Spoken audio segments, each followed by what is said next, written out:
Hey guys, what's going on? Welcome back to Cedarwood Valley. Yes, we are finally back, and I'm finally in control of my park. Thank you to 404 Gaming for coming out and creating those two great coasters for me. Well, actually, three great coasters, with the little Woody as well. But yeah, we're getting right back into things. Not really right back into things. It's been a little crazy, like personal life, work life, like whatever.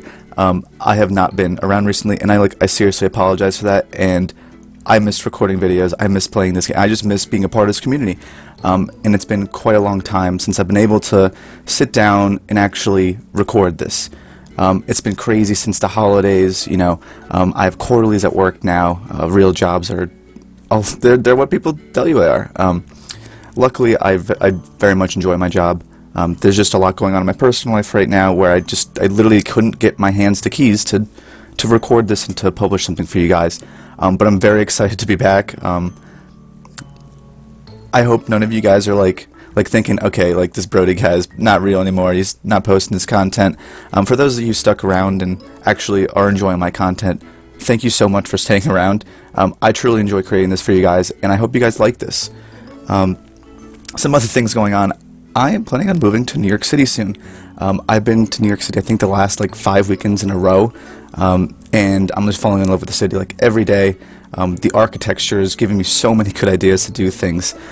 Just everything about it. It's just a really good time for me personally to be changing things up. So yeah, this video actually came from a very long time ago. I had this idea to create this. This would end up going to be a very hopefully some of you guys will know what type of flat ride this is. But I created this a very long time ago. It just kind of came to me that I really wanted to create it, and there was a lot of iterations, there were a lot of changes, there was a lot of trial and error. I haven't tried to create something quite like this before, and now that I have, I'm kind of obsessed with doing these types of projects, and I might do some more like that. So what am I building? So this is an Intamin drop ride. It's a free fall, and they first came around in about the 1980s. The first one that was ever introduced was in Six Flags Magic Mountain, and I don't even know the name of it. I'll maybe post a picture of it now, but they usually had these super generic names and stuff like that. Whereas the first one that I ever went on was called Demon Drop, which actually was a duplicate of this first generation Intamin Freefall that was first seen in Magic Mountain. So to give you a little, I think we're going to do a little bit of history today. So for those of you guys who actually enjoy the theme park history, buckle up, because I have a lot of good stuff to talk about. I learned so much about this ride and about theme parks in general. I kind of like to do that, and so I just kind of want to share that with you guys, because I feel like you guys enjoy that sort of stuff. And if you don't, that's fine too. Put on some music in the background and just watch me build. But for those of you who are actually interested in this type of stuff, I really hope you enjoy this, because I kind of want to do this a little more going forward. I don't really want to use it as like a quote-unquote podcast scenario sort of thing. But when I was writing out my script for this, well, not really a script, but my notes for this, it kind of felt like I was planning for a podcast, which is super weird to think. But anyways, it helped me write this a lot better and actually think of what I wanted to do with this. So yeah, so this is the car vehicle that you actually get strapped into on this ride. And one of the really interesting parts about this ride is that this is actually made after one called Demon Drop. And this Demon Drop ride was actually in Cedar Point and opened up in 1983. And a lot of people actually liked it. It is not uncommon to see these drop rides at amusement parks. Not necessarily these particular drop rides, but any sort of ride that gives you that that sick, not necessarily sick, but your stomach's gonna come up through your throat because you're dropping so fast. And that feeling is an extremely important one for all theme parks. All theme parks want to have a drop tower, whether it is the compressed air towers, which are SNS power towers, whether it's the parachute rides that came up with the very first. It was one of the open attractions at Six Flags over Texas, which was the first Six Flags. These types of just drop machines, basically, shout out B&M, was a very everybody loves it. And to this day, you still will see people, not people, but companies creating these types of drop towers. And while the machinery and the cars and like the actual implementation of the technology will change, obviously, as things do, the actual sensation of feeling like you are dropping is the same across all of these rides, and something that, to me, seems like it's pretty timeless. And I think that's such an interesting thing. So like for example, like one of the coolest ones that I've learned about is Zumanjaro Drop of Doom. And now this ride is actually connected to King Dakar, being the tallest and previously fastest coaster in the world, which is at Six Flags Great Adventure. They actually attached a free fall sort of dive sort of thing on the side of the roller coaster. And it is honestly an engineering marvel. Some of the coolest things that I've learned about it are that you literally cannot, like at this time, they're going to change this, like thank God, but you can't run King Dakar at the same time Zumanjaro is dropping, just because of all the forces involved.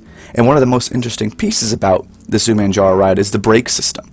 And the brake system is not any like friction brake or anything like that, because when you're dropping like people from these heights, and you need to like there needs to be zero chance that these brakes, if they were friction brakes, to fail or to like not do as well and cause like discomfort or pain or anything. And there have been drop rides that have had malfunctions and like people have been injured from it. But that said, the way that they did it for Zumanjaro is they created a magnetic braking system, whereas there is no friction, there is no touching involved. There are magnets that are connected to the frame of the drop tower, and there are magnets that are connected to the actual ride vehicle, so that when they slide past them, they will, like 100% of the time, since these magnets cannot be turned off, will stop this car from plummeting to inevitable doom. So I just thought that was like a really interesting thing. So a little further context. I actually rode Demon Drop when it was at Cedar Point, right, when it was opened in 1983. Well, sorry, I wasn't on it in 1983, but I was on it at that time. And one of the most interesting parts about this Demon Drop ride is that it actually moved around parks. Whereas I think it's the Cedar Fair chain are the ones that like typically would move rides around between their parks, and this happened with the Cedar Point Demon Drop. And I was originally said at the end of the 2009 season that this was going to go to Knott's Berry's farm, until a little later in the year they started seeing these very iconic blue metal pieces that were just showing up in Allentown, Pennsylvania. And now Allentown, Pennsylvania is home to Cedar Point, and one of the parks that I used to go to so many times as a child. And I haven't been in a couple of years, but I would love to go back, especially if they're going to get a new coaster soon. Maybe 2019, I think they're going to get one. Unsure, but I would love to go back. And I remember like seeing this ride for the second time and being like, I couldn't imagine how they had got it here, like built it, and something that was built in 1983 to actually withstand like all of that time, all of those like actual like cars dropping on this thing, to then move it all the way to Allentown and still be an incredible ride. And it is so good because it's like, it's almost like a little janky, when you fall, you fall, you can see the track, you fall on your back. It is such an interesting feeling, and whereas, like I said, you still get that same drop in your stomach feeling, it's like a very different ride. And at the time, this was like the pinnacle of the industry in terms of drop towers. And since it has changed a lot. And I think one of the most, another interesting fact about this is that, I don't know if you realized, I left out a very important drop tower. One that possibly is the most well-known in the world. Well, now there's two of them, of course. This would be the Hollywood Tower Hotel in Disney. And this was probably the most iconic drop tower ever built to this day, and probably will be for a very, very long time. And one of the really interesting things about that is that they actually were thinking about building this type of free fall ride on the inside of this Hollywood Tower Hotel. Now, they actually had decided that they were going to build this theme of this broken down hotel before they decided what they wanted to put into it. And there were like a lot of iterations. They're like, maybe we should do it like a haunted mansion type of thing. Maybe we should do it as like literally like a walkthrough. And then it ended up being, okay, we're going to make it into this sort of like this elevator shaft, this broken elevator sort of ride. And that's when they first started like introducing or started testing like what could we do for like what could we use for our ride operations. And this was actually one of their first drawings. You could tell that this shape of this drop tower that I'm building now was the one that they were going to incorporate into this. And of course, that's not what they ended up doing. The Hollywood Tower Hotel, or better known as the Twilight Zone Tower of Terror, the actual ride vehicles are autonomous vehicles that follow a magnetic strip underneath the concrete, so that they are completely on their own, and I think they're called trackless, vehicles. I'll find it, and Edinburgh is going to put it in right now because I can't remember, even though I have my notes here and I didn't write it down. So anyways, I just thought it was so interesting that they had originally thought of putting something like this inside the Twilight Zone Tower of Terror. And I don't know about you, but if you've ever been on that ride, I cannot imagine them having all of those scenes and all of those amazing effects, and then you are moving freely throughout the hotel. I think they made an incredibly good choice not to go with this particular design at the time, just because it would have been a completely different ride system, one that would have, I just don't think it would have been quite as good. So yeah, there is all of the information I have for you guys today, and I really hope that you guys enjoyed it, because I don't know if you can tell this, I love reading about these types of things, and I just think it's so interesting, the theme park history. If you guys are interested in this type of content, I highly suggest that you guys subscribe to Defunctland. I'm going to put a link in the comments to it, and I don't think Defunctland specifically did one about Tower of Terror, but there is someone that does, and that one is called that one's called Park Ride History, where I got some of the information for this video that I gave to you guys now, and it's the history and the changes of the Tower of Terror. And if you guys are all interested in theme park history, I highly suggest you visit both those channels, subscribe, because they are some incredible communities and some incredible things to learn about these parks that so many millions of people will go visit every single year and enjoy these rides. And a lot of people just go and not really think of, what's behind these things, how do these things get created? And that is such an interesting piece of information for me, that I've just become passionate about learning about them, and it's just, I don't know, I just think it's a very interesting thing to be akin to. So yeah, I guess I should talk a little bit about my ideas and what I'm using to do this. So I basically started using as small as pieces I possibly could to kind of create the actual ride vehicles, because they have a very, very specific feel and a very, very specific look.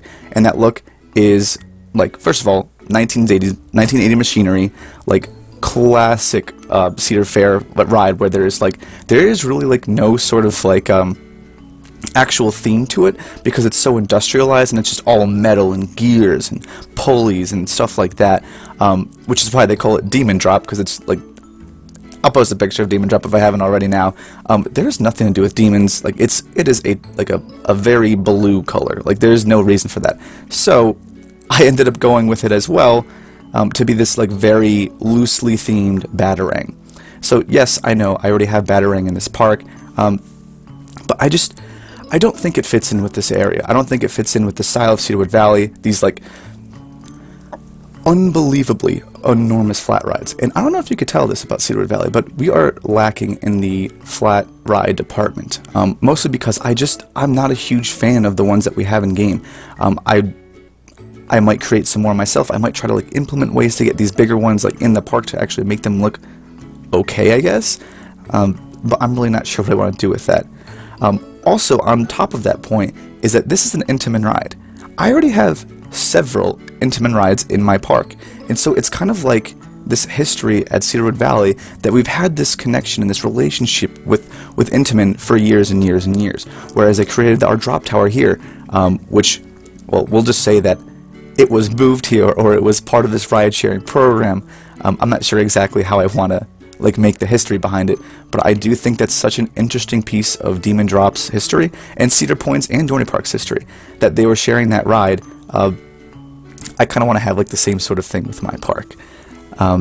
So that being said, Intamin, this was their first job for us, right? They had to come in, they had to prove themselves as a manufacturer of these great amusement rides, and Cedarwood Valley at the time, they really liked it, and so they brought them back in for all these other coasters that I have now, that are Intamin inspired, or literally Intamin rides.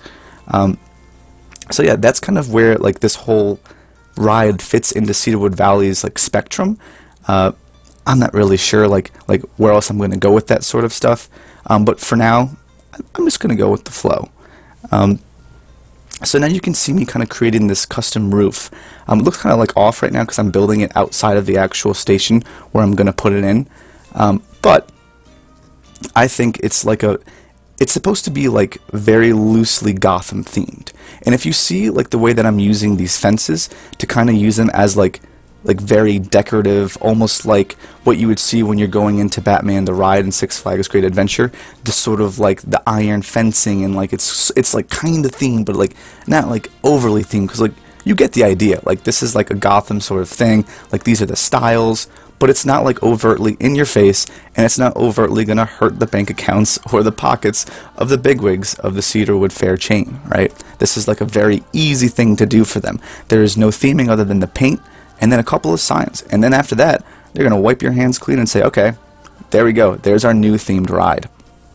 So after a lot of debate, I decided that I was gonna make it like as realistic as I could with the time given. Now this is actually sped up a little more than usual because of that reason, because there's so much detail I put into it, and obviously this is not going to be functional, but I do have a POV at the end here with my manipulation of the cameras. It's not 100% perfect, but I've gotten it to a place where I think it's presentable for you guys. I really hope you guys like enjoy it, because I did put a lot of effort, and like it was a difficult task to do. But anyways, another reason why I built that roof there is because when that car comes down, right, all of this track lubricant cannot be dripping on top of the station where people are getting in and out of these things. So that's just another reason why I built it in that manner. So we're actually getting towards the end of this video. I cannot believe already. I think I've been talking for like, it feels like 5 minutes. But anyways, I'm going to leave you guys with the last couple of seconds of this. I'm going to add a couple of cinematics. This thing is like absolutely so fun to take pictures of and videos of. So I really hope you guys enjoyed this video, and I will see you guys next time in Cedarwood Valley.